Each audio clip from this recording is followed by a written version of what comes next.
Olá, meu querido amigo, minha querida amiga.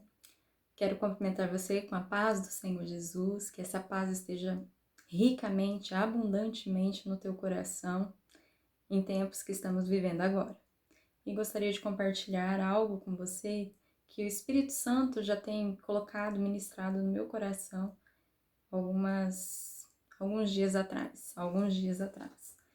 E eu quero deixar um texto de Daniel, capítulo 6, o versículo 3 e 4, para introduzir aquilo que eu quero meditar com você, que diz assim: Então, Daniel se distinguiu destes presidentes e sátrapas, porque nele havia um espírito excelente. E o rei pensava em estabelecê-lo sobre todo o reino. Então, os presidentes e os sátrapas procuravam ocasião para acusar a Daniel a respeito do reino, mas não puderam achá-la, nem culpa alguma, porque ele era fiel e não se achava nele nenhum erro e nem culpa. Vale lembrar que Daniel, ele foi levado cativo do povo de Judá para o Império Babilônico, né? Então, ele, juntamente com o povo de Judá, estavam cativos na Babilônia. Mas mesmo assim, está escrito que durante esse período ali, escravo, né? Cativo na Babilônia, preso na Babilônia, longe da sua terra, né? Foi encontrado nele um espírito excelente.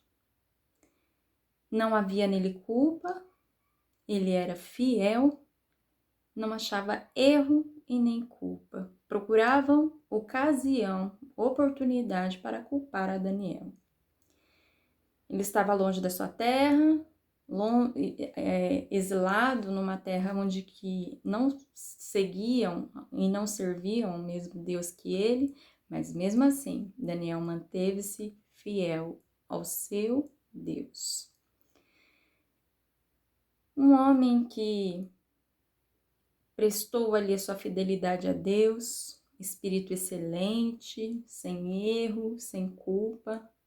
Quem não gostaria de ter na sua biografia essas qualidades mencionadas? Eu gostaria. Seria uma grande honra, seria prazeroso ter uma biografia assim, onde exaltasse o nome de Deus, né?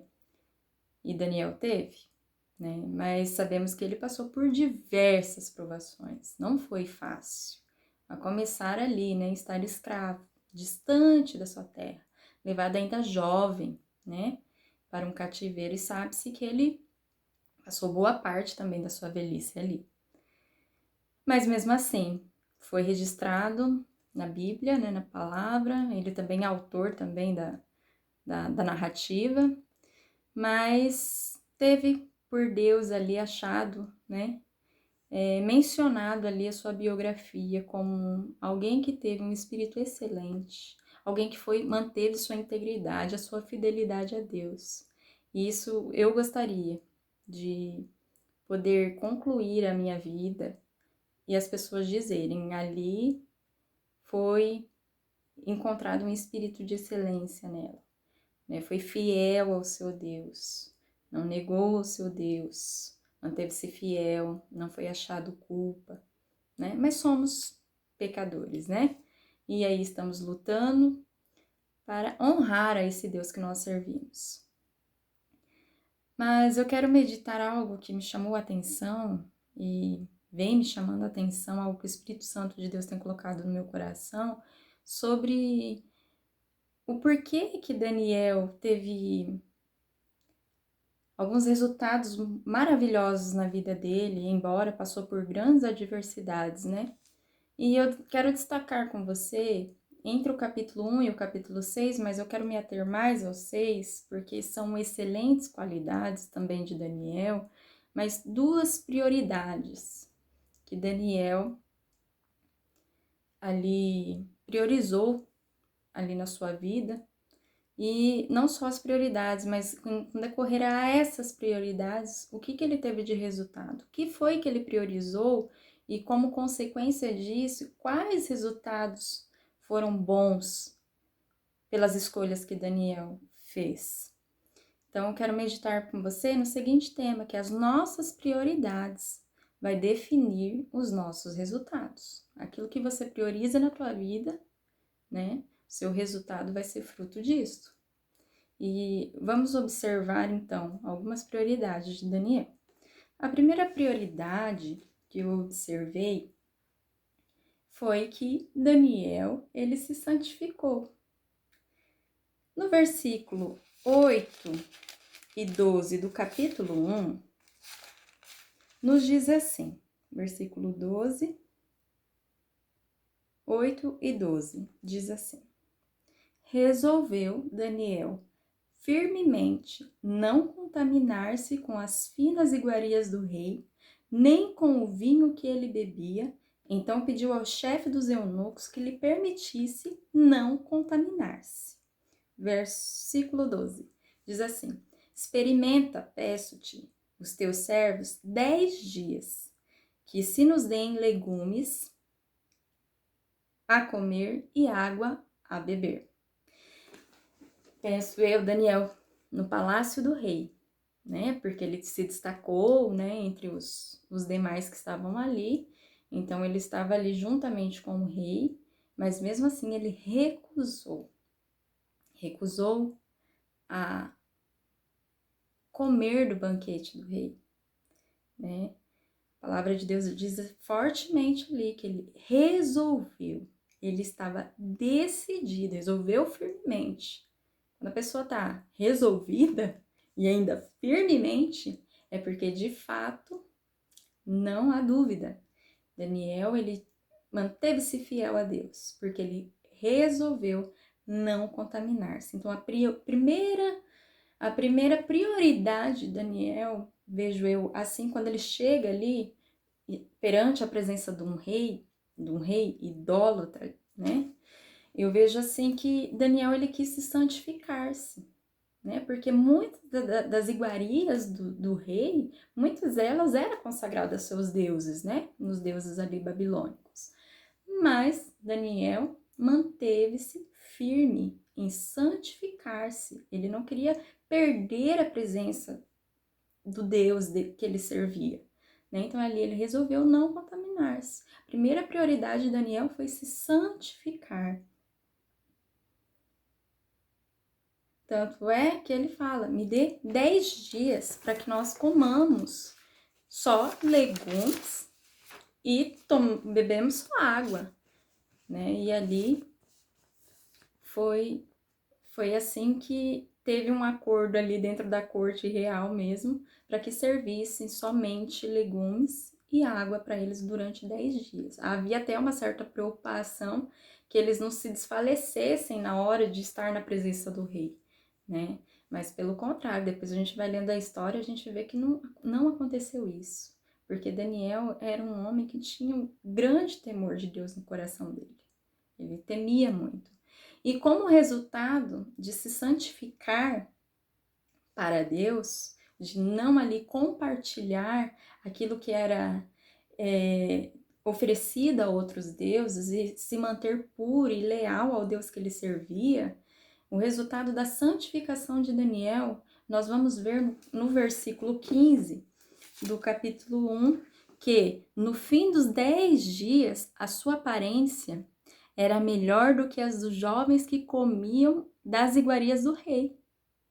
E em toda matéria de sabedoria e de inteligência sobre o que o rei lhe fez perguntas, os achou 10 vezes mais doutos do que os magos e encantadores que havia em todo o reino.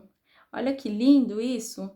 Além deles ali estar praticamente ali uma dieta alimentar, onde só ali introduzia legumes e tomava água, né? A aparência desses jovens que optaram por fazer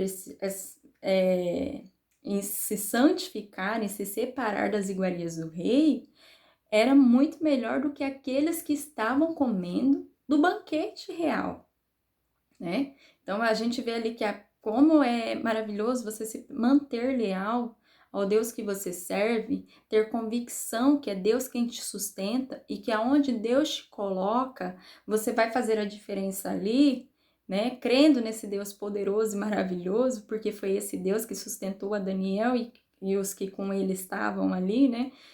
Levado cativo. Então, quando Daniel toma essa postura de se santificar, não somente ele, mas eu quero me ater a Daniel, a aparência dele e dos que se santificaram também ali era melhor do que aqueles que não se santificaram, aqueles que não optaram por esse tipo de alimentação.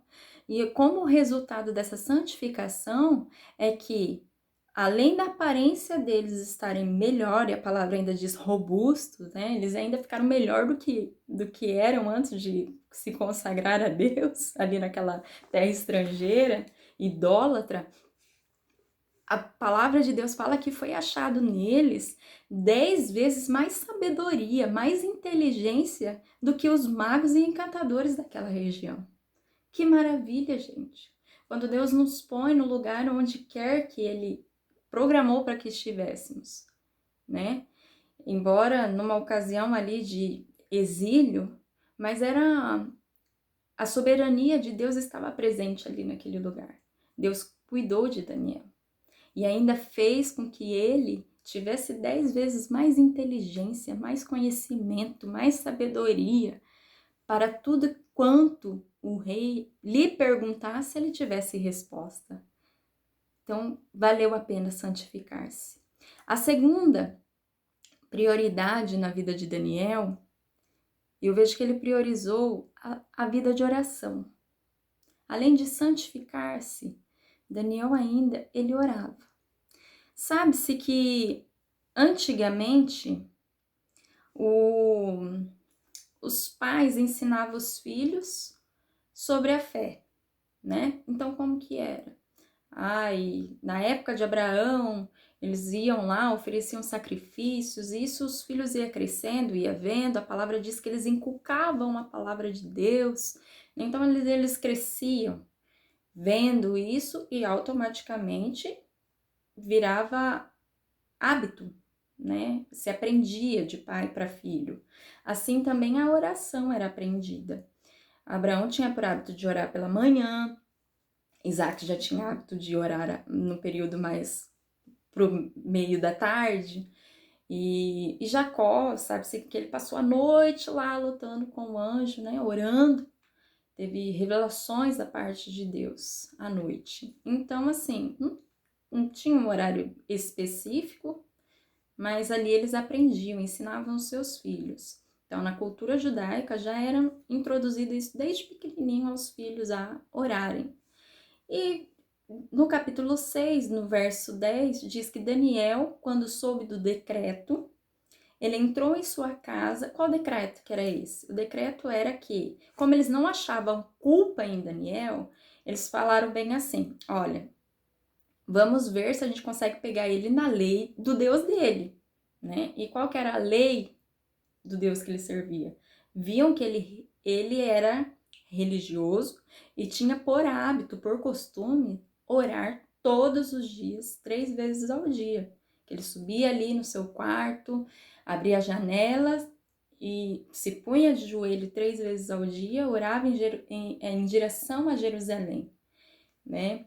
Então eles queriam pegar Daniel, culpar Daniel daquilo que ele não abandonava, que era jamais aquele hábito de estar na presença do Deus dele. Então, quando soube de um decreto, o que aconteceu? Armaram para Daniel.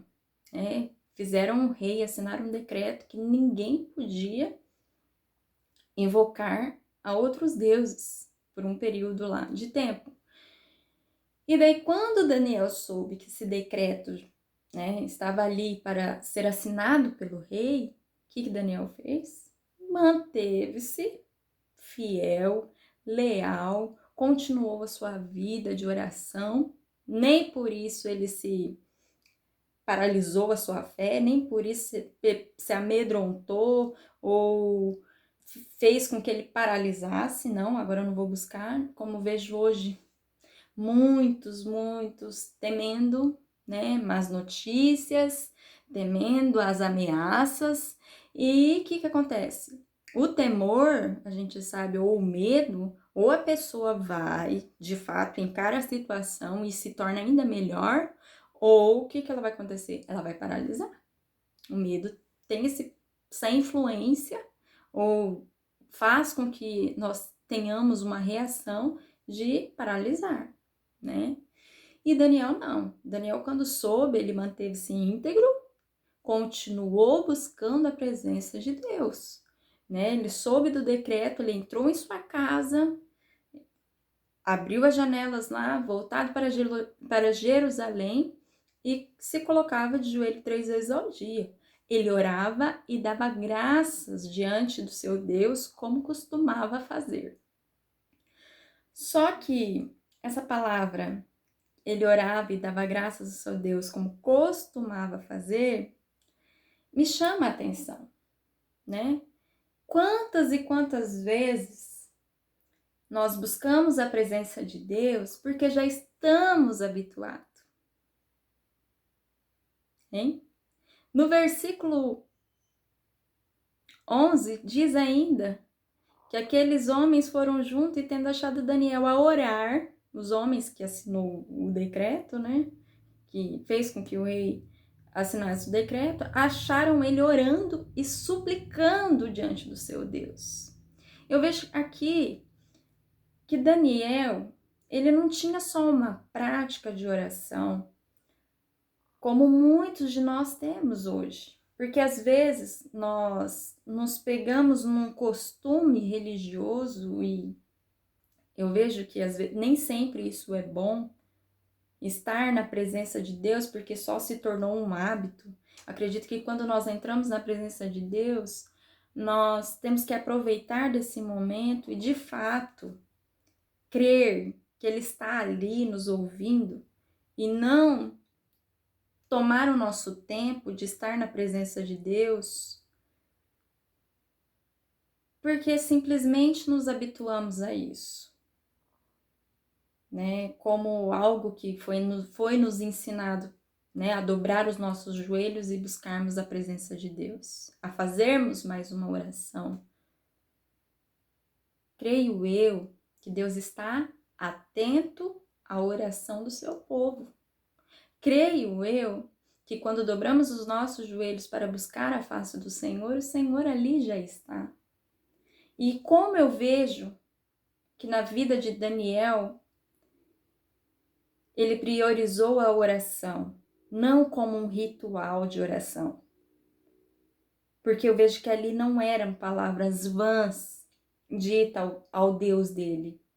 Porque eu entendo, através dos resultados, que logo nós vamos ver o que aconteceu na vida de Daniel. Os próprios resultados nos mostram que Daniel desfrutava de uma intimidade com Deus através da oração. Não algo só aprendido. Não algo como ritual apenas. Mas de alguém que desfrutava da sua intimidade com Deus e que realmente orava. Quando nós lemos a palavra de Deus, ali fala que ele tinha, assim, por costume orar, mas fala que ele também dava graças. Na oração dele tinha gratidão. Na oração dele tinha rendição. Perceba que Daniel, ele orou. E quando ele estava orando, ele foi pego orando. Tanto é que depois ele foi tentar punir ele por isso, que já era um decreto que não poderia. Mas foi encontrado, durante o período dele de oração, ele estava suplicando. E o que é uma súplica? Súplica é você pedir de maneira intensa, com intensidade, insistir, implorar. Que linda oração! Imagino eu que Daniel estava fazendo ali diante de Deus, se prostrando mesmo, se derramando mesmo na presença de Deus. A lei judaica fala que, uma curiosidade, que eles tinham assim por hábito de orar três vezes ao dia e que em dias de festas oravam de 4 a 5 vezes e que às vezes tem períodos de oração que eles não podiam pedir, não podia pedir nada para ele mesmo, simplesmente só tinha que agradecer. E nós, como cristãos? A gente entra na presença de Deus, às vezes tão no automático, e quando vemos só tão pedindo, como se Deus fosse só o Pai, um pai terreno, que a gente só tem a referência do pai terreno, sabe aqueles filhos que só procuram o pai quando precisa de alguma coisa?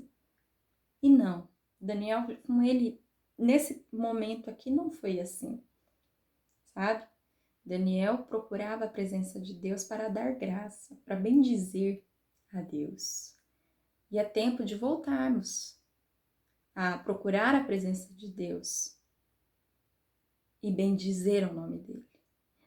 Daniel buscava Deus continuamente. Sabe o que é continuamente? Sem interromper, sabe? Quando você já pega, é um hábito. É um comportamento que se aprende e se repete, sem interrupção. Ele não deixava de orar. E como resultado dessa prática de oração, nós vamos ver o fruto que ele colheu de tudo isso. Algo que gostaria de compartilhar com você, quando eu estava analisando assim, a vida de Daniel, e algo que me chamou muita atenção esses dias, foi sobre um livro que eu estou lendo, sobre alguns pregadores que marcaram gerações na história cristã.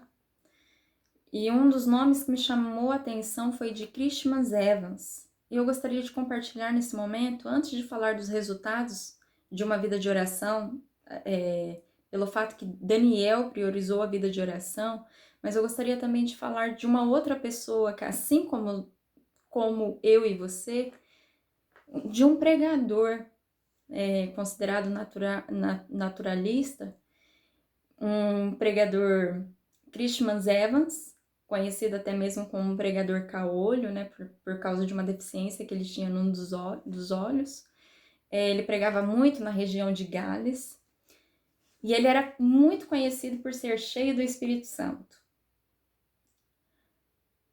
Mas assim como eu e você, que uma hora estamos cheios do Espírito Santo, naquele fervor do Espírito Santo, atravessamos períodos em que estamos no automático e quando vemos, nem no automático já estamos mais, nós estamos realmente frio espiritual.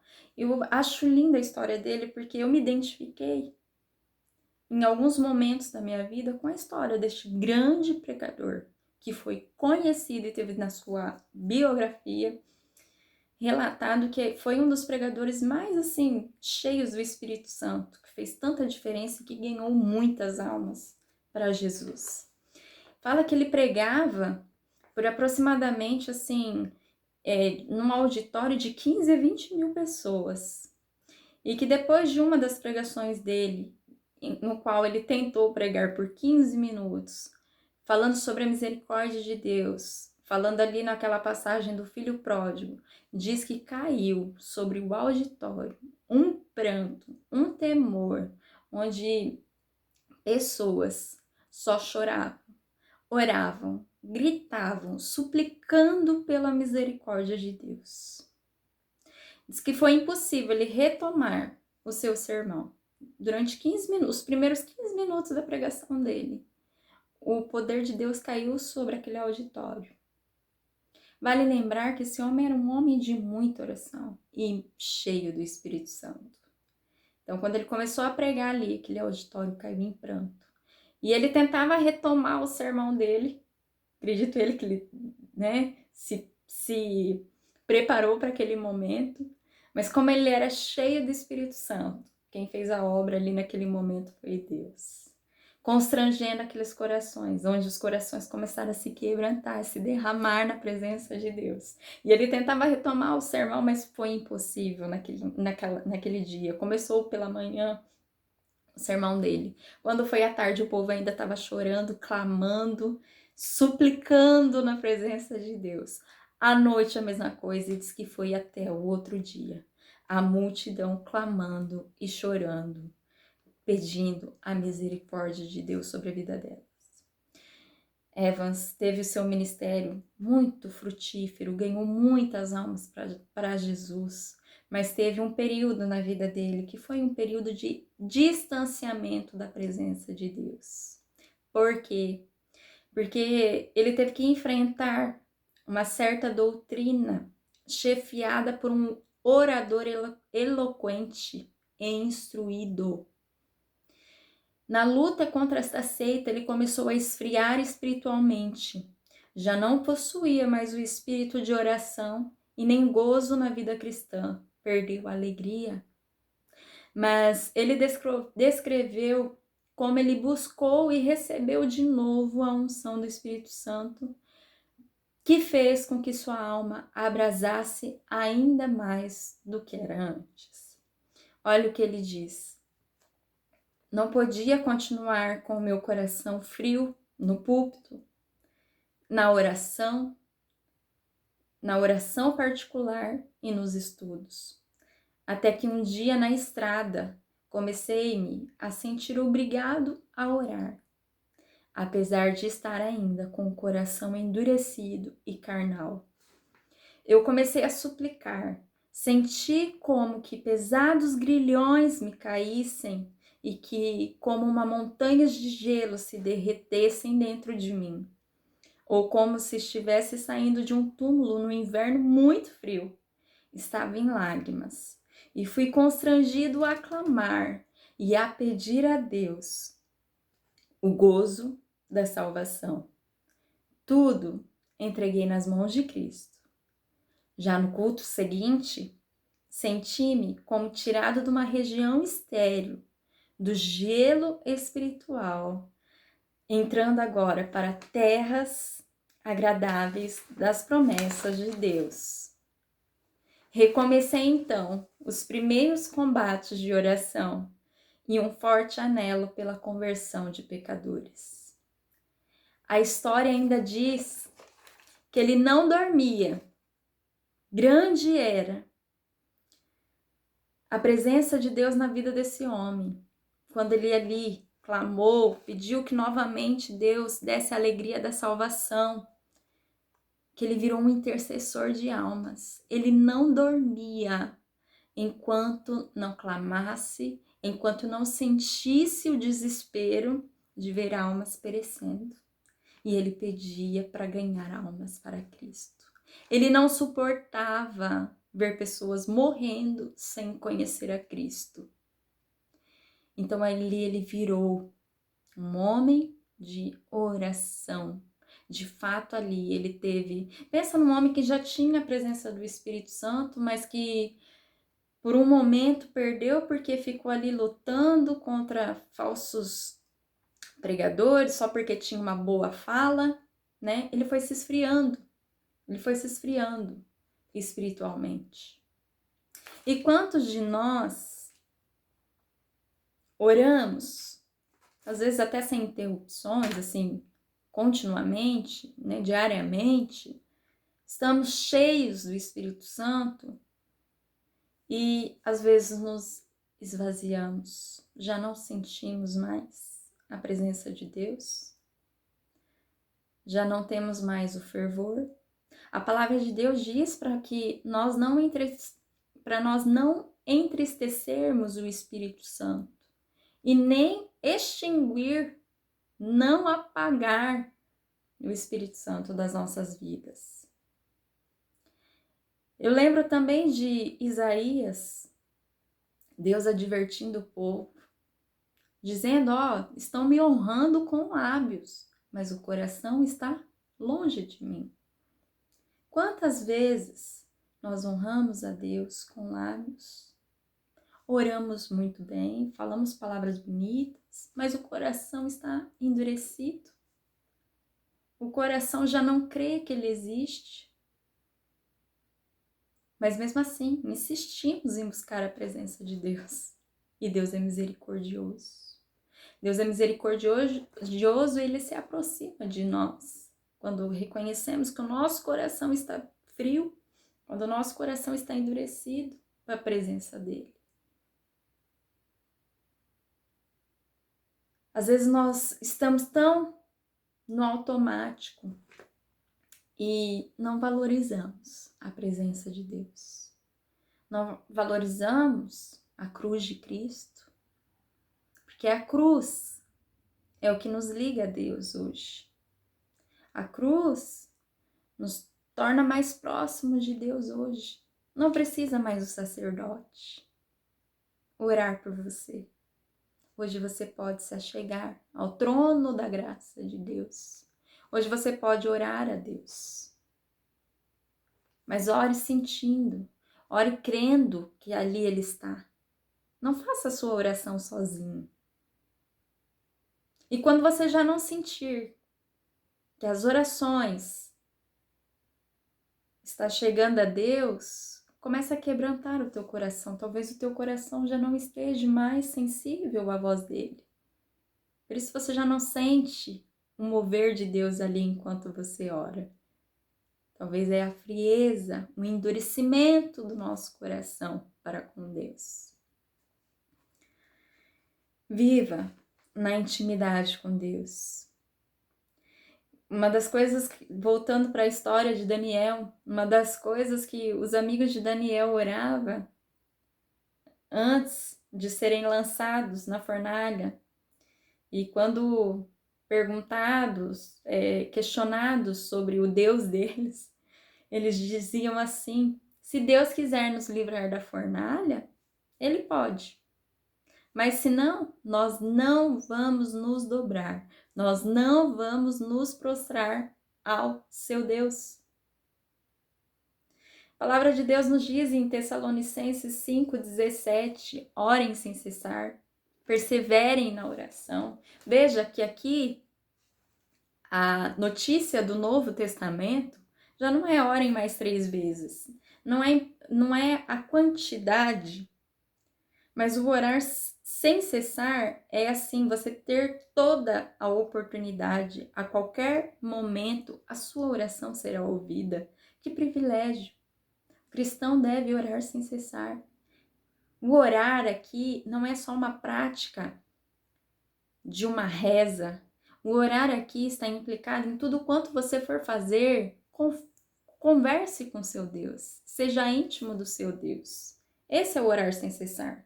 É você saber que você tem alguém que pode dirigir os teus passos a qualquer momento. É usufruir da presença de Deus a qualquer momento em que você buscar a presença dele. Isso que é orar sem cessar. Saber que a qualquer momento em que abrir os meus lábios eu estou conversando e desfrutando de uma intimidade com Deus. E estou o que também? Perseverando na oração, não é? Como resultado, então, de santificar-se a Deus e de priorizar a oração, Daniel teve livramento de Deus. Embora foi achado orando, ele não se viu livre do decreto de ser lançado na cova dos leões, mas Deus livrou ele dentro da cova dos leões. Olha que lindo! O versículo 22 do capítulo 6 diz assim: o meu Deus enviou um anjo e fechou a boca aos leões para que não me fizessem dano, porque foi achado em mim inocência diante dele. Que lindo! Foi achado em mim inocência. Sabe, quando nós servimos a Deus com inteireza de coração, quando somos leais a Ele, vão tentar acusar a gente de tudo quanto é coisa. Mas Deus vai testificar que em mim e em você, que é leal a Ele, acha inocência. Outro resultado da oração de Daniel foi o fato dele ser testemunha de Deus para aquela nação ímpia, para aquela nação que não servia aquele Deus. No versículo 14 do capítulo 5, diz bem assim, o rei: tenho ouvido dizer a teu respeito que o Espírito dos deuses está em ti e que em ti se acham luz, inteligência e excelente sabedoria. Já pensou que lindo isso? Uma autoridade daquela época, ímpia, olha só, olhar para você e dizer que tem ouvido dizer ao seu respeito? O que será que dizem ao teu respeito? O que será que dizem ao meu respeito? Qual é o testemunho em que eu tenho dado? O que as pessoas veem em mim? O rei viu um espírito dos deuses, ou seja, o espírito de Deus na vida de Daniel. E nele achava luz. O que a palavra de Deus nos diz no Novo Testamento? Que nós temos que ser a luz do mundo. Daniel estava sendo a luz de Deus para um povo que não conhecia. E é assim que nós temos que ser. Luz para um mundo em trevas. Achar nele inteligência. Mas a gente sabe que a inteligência de Daniel era 10 vezes mais, porque era uma inteligência vinda da parte de Deus. Isso é presente de Deus. Daniel era leal e recebeu o presente de Deus. Um versículo que eu achei maravilhoso também é que foram oferecer, porque Daniel conseguiu decifrar sonhos, visões, foram oferecer presentes para Daniel. Ele falou, fica com esses presentes, eu não quero esses presentes. Do outro, dos outros, das pessoas, sabe? Fiquem os presentes, porque eu quero, presente é de Deus, sabe? Daniel recebeu inteligência de Deus, sabedoria de Deus. Ele não deixou-se corromper o coração dele por conta do rei. Não deixou, por mais ali que o rei desse presentes, anéis, né, desse mais ali poder para ele no reino, porque fala que ele foi instituído ali como grande ali na nação, mas não era isso, ele usou a inteligência e a sabedoria dele como instrumento na mão de Deus para ser diferença naquela nação.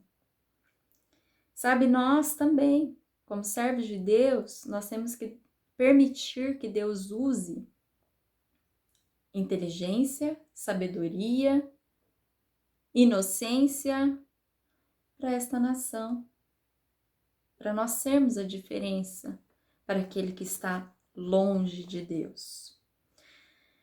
No versículo 26 e 27 do capítulo 6, o rei reconheceu que o Deus de Daniel livrou ele na cova dos leões. Faça um decreto pelo qual, em todo o domínio do meu reino, os homens tremam e temam perante o Deus de Daniel, porque ele é Deus vivo e permanece para sempre. O seu reino não será destruído, o seu domínio não terá fim. Ele livra, salva e faz maravilhas no céu e na terra. Glória a Deus. Teve ali, Daniel serviu de testemunho para aquela nação. Maravilhoso isso, né? E que nós também possamos sermos testemunhas de Deus aqui nessa terra, para a nossa nação, para os que estão à nossa volta. Deixa Deus fazer a diferença na sua vida e que você também faça a diferença na vida de outros, levando Deus para as pessoas que necessitam. Então, nós vemos, o que nós aprendemos com esta palavra foi que Daniel colheu resultados bons na sua vida porque ele priorizou a santificação, o que fez dele receber da parte de Deus um espírito de excelência, sabedoria 10 vezes mais do que sábios e magos, encantadores da época, não é verdade? E também ele priorizou a sua vida de oração, não somente continuamente como ele aprendeu nos seus costumes. Mas nós vemos que Daniel ali, ele aprendeu a, de fato, a usufruir da presença de Deus em intimidade. Não honrava a Deus somente com lábios, mas com o coração. Porque na oração dele, assim como no Novo Testamento nos ensina como deve ser oração, tinha súplica, sabe? Ele insistia, tinha ações de graça. Assim deve ser a nossa oração. Bendizer ao nome do Senhor e suplicar também. Então, essa era um tipo de oração que Daniel fazia. E como resultado da sua vida de oração, né, sem interrupção, a gente vê que desfrutava então de uma intimidade com Deus, não buscava Deus só em momentos ruins, como muitos de nós fazemos, buscar a presença de Deus somente quando as coisas vão de mal a pior. Não, Daniel buscava continuamente. Então hoje, a partir de hoje, vamos aprender com Daniel que devemos buscar a presença de Deus continuamente, sem interrupções, todos os dias. E que como resultado disso, ele obteve livramento da parte do Senhor. Foi um presente de Deus. Creio eu que Daniel pensava assim: se Deus me livrar, amém. Se não me livrar, amém também. Fiz a vontade do meu Deus. Eu acredito que ele tinha essa convicção no coração. Então, houve livramento e também houve testemunho. Houve testemunho. Irmãos, quero concluir dizendo para você buscar a face do Senhor e a sua força. Busque a face do Senhor continuamente. Se a tua vida, assim como em alguns momentos a minha também já esteve, a minha vida espiritual, a minha vida de intimidade com Deus, foi enfraquecida pelas provas, pelas provações do dia a dia que enfrentamos, né? Acredito que quando nós passamos de uma provação para outra, a gente, quando cai em si, a gente observa que a gente teve duas oportunidades, ou se aproximar de Deus ou se distanciar, enfraquecer na fé. Mas o melhor de passar por provações é quando realmente nós nos achegamos diante de Deus. E o estar na presença de Deus é melhor ainda quando nós já estamos na presença dele sem ter necessidade de passar por uma provação para poder estar. É muito bom quando desfrutamos da presença de Deus nos bons e nos momentos ruins, termos a convicção que ele ali está. Por isso eu quero que você, junto comigo, se atente a estar na presença do Senhor constantemente, continuamente no altar do Senhor. Faça do seu coração um altar ao Senhor, faça da sua vida uma vida de devoção ao Senhor. Busca o Senhor enquanto Ele está perto, invoca Ele enquanto se pode achar. Eu quero orar com você e dizer para que você não se desanime. Talvez você já tenha até entregue, talvez você já não tenha forças para se reaproximar da presença de Deus. Mas assim como Evans, um testemunho daquele pregador que eu disse para você, alguém que fazia muito para Deus, mas que por um determinado período da sua vida se encontrou frio, como ele mesmo disse, como uma sepultura fria, a sua vida espiritual. Mas mesmo assim ali, um certo dia, o Espírito Santo o constrangeu enquanto ele estava numa estrada para que voltasse a buscar a presença dele. E quando ele começou a orar, mesmo sentindo que o coração dele estava endurecido e frio, ali o Espírito Santo foi o tomando, foi o envolvendo, até que ele começou a chorar e se constranger na presença do Espírito Santo. E o testemunho dele diz que ele foi tão cheio do Espírito Santo como já ainda mais do que ele era quando ele já teve a primeira presença ali. A vida dele foi ainda mais frutífera na presença de Deus. Ele foi muito cheio do Espírito Santo e fez total diferença ali para o propósito qual Deus o tinha chamado, que era para pregar e alcançar almas para Cristo.